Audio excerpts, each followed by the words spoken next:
بقى يا شباب، السلام عليكم. الفيديو هذا باش يكون من غير مونتاج.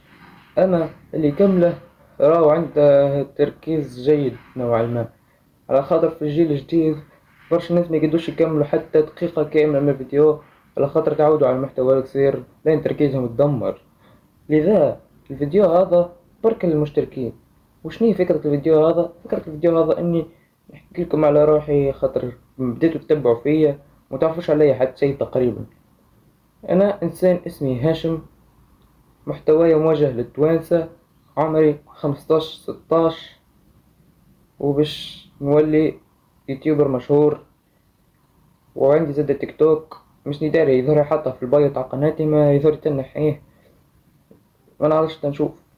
وش اسمه، نقدم فيه محتوى عشوائي. المحتوى اللي نقدم فيه مقدم خصيصا للناس اللي يعجبهم محتوايا، مش لأي ناس. نحب نجمع قاعدة جماهيرية من نوعية متاع المتابعين اللي يتبعوني على خاطرني أنا، مش على خاطر محتواي يسمح ولا مونتاجي يسمح. لا، على خاطر أنا هو اللي في الفيديو. هذاكم أقوى متابعين، هذاكم اللي يقعدوا معايا ديما. هذاك علاش حاب نجمع النوعية ذيك من المتابعين. شنو آخر تو باش نعرفكم عليه؟ يا أخي حياتي فارغة أنا للدرجة، كل شيء ننساه كي نجي نحل فيديو معناتها. شنو هي الحاجات الأخرى من اهتماماتي؟ ويت، من اهتماماتي سكيت بورد. لحظة لحظة، وجه لي السكيت بورد. معرفش اش بيني شد هكاك سكيت بورد.